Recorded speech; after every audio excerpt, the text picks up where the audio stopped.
Arthur lives in that greenhouse back there, and he drives his son to school on this road over here, 973. A lot of people say that it's like a racetrack, but Arthur drives race cars himself, and he says it's a whole lot worse. That's right, guys. The latest step in that multi-billion-dollar expansion here at the Austin airport was just this last Friday with a groundbreaking ceremony. And as you can see, at this very early hour, there is plenty of demand driving that expansion. Steve, here at Wright's Farmers Market in Salisbury, many items are covered under one roof, but whether it's inside, outside, or even on wheels, lately that doesn't seem to be deterring farmers market thieves. It was a fiasco on the field as students launched bottles onto the turf at Darrell K. Royal Texas Memorial Stadium Saturday night against Georgia. And as the university and the SEC respond, students we've talked to here on campus aren't afraid to do a little bit of Monday morning quarterbacking. Steve, crews are trying to put out what at this point is a smoldering fire as they finally get to removing all of that burnt grain that is in that third silo you can see back there behind us, and make sure that this operation remains safe for all the crews and the public.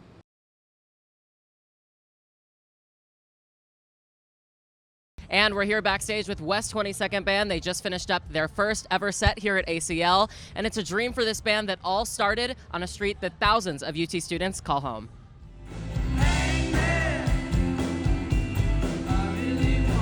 When the founding members of West 22nd were freshmen, they lived in the Callaway House. Jam sessions with friends eventually became rehearsals with bandmates. And the venues these indie rockers played quickly moved from West Campus fraternities to downtown music staples. West 22nd, named after the street where it all started, was born. This weekend, that dream finally came face to face with one of Austin's biggest spotlights. Yeah, it hasn't set in yet. Like, in my head, we just played a show, but no, it's like, this is the show. It's crazy to come full circle. I mean, you post on your story that we were like ACL hopeful like a year ago, which is insane. And we would like joke about it early on when we first formed that we'd eventually be playing ACL, and here we are now. When I first interviewed the band for the Daily Texan almost 2 years ago, they said they'd consider making this a full-time gig. Now, we're so excited to finish our degrees and be out of school and thankful for everything UT's done for us, but we're ready to hit the road and visit new cities. And before we said goodbye, we couldn't leave the band without showing them what one day might be a piece of Longhorn history. One fun thing for you guys, so I keep mentioning, back to the article, I have, if Ella and Coco could bring this in for us, we're going to get you to sign from that original Daily Texan article. If we could get y'all to sign this here, going all the way back to the beginning. Back to the beginning. Let's get y'all to sign this. And then with that, we're here with West 22nd, first ACL set. Super proud to call them UT students. Sending it back to you guys.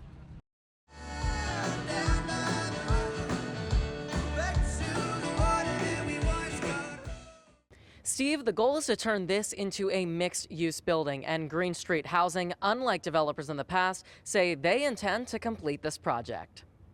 Inside the 3,000-square-foot Hearn building along Cambridge's Main Street, it's currently bare.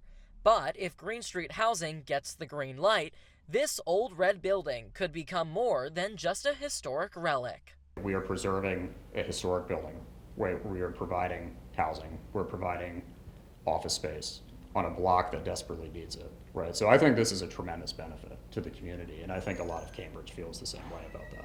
Commercial space is planned for the bottom floor of the Hearn building. That could mean anything from retail shops to office space. But on the top floor, 44 total units are planned as workforce housing. And that goes for the building next door. 10 units total on the top floor and commercial space on the bottom, fronting Race Street.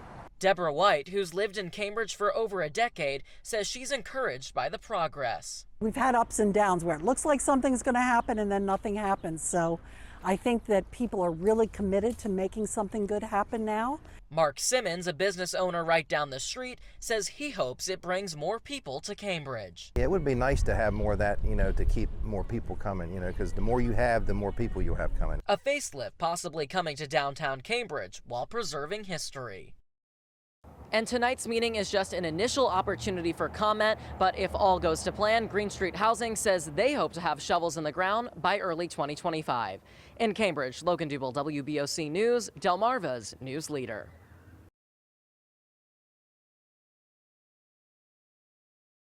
And I'm Logan Dubel. This afternoon, special counsel Jack Smith filed a motion to effectively end all of this. Reporter Raquel Martin reveals the reasoning behind the decision, plus more reaction. Lots happening on campus. We're not number one this week. We'll get to that, but we still feel like we're number one, and we're still here with you this morning, so thanks for joining us. Jumping right into it. Tomorrow, top Texas and federal leaders will spend time along the Texas-Mexico border. Election season is officially here. Early voting kicked off across Texas this week. Meantime, Vice President Kamala Harris will also be in Texas on Friday. Coming up next year, spooky season is here, but the Texas temperatures haven't quite caught up yet. More on these sunny skies that are still ahead when we talk weather. We are in the final stretch of the trial for an Austin police officer found guilty of deadly conduct. Christopher Taylor and another officer shot and killed Maurice Da Silva in 2019 while responding to 911 calls of Da Silva walking around his downtown condo complex with a knife to his throat. KXCN's Brianna Hollis was in court today as Taylor's sentencing hearing continued. The investigation continues after a plane crashed into the Tread Avon River near Easton. Looking here from Chopper 16, Maryland State Police. When you turn on College Game Day this weekend, one mainstay will not be on your screens. Fans across the country are paying tribute to Ben, analyst Kirk Herbstrait's golden retriever, who passed away last week. He was named Chief Happiness Officer by the Rose Bowl. Ben came along for almost every single game, and he even met Bevo when in Austin for the Georgia game last month. The Golden had cancer and was 10 years old. The guy's gonna miss seeing Ben at all of those big game days, but one of his last trips, if not his last trip, I believe, was to DKR here in Austin on the field there.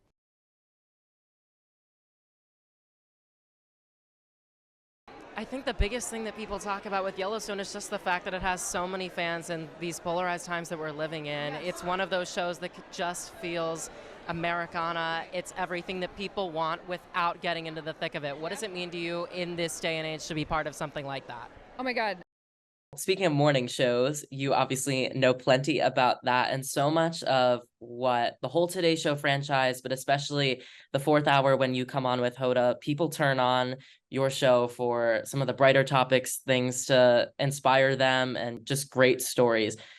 Obviously, there's so much negativity everywhere, all across the media and on TV, but your show brings something different to the table. Why do you feel like it's so important to do what you all do every single morning? Oh my gosh, Logan, you're the sweetest. I love being in Austin. It's amazing.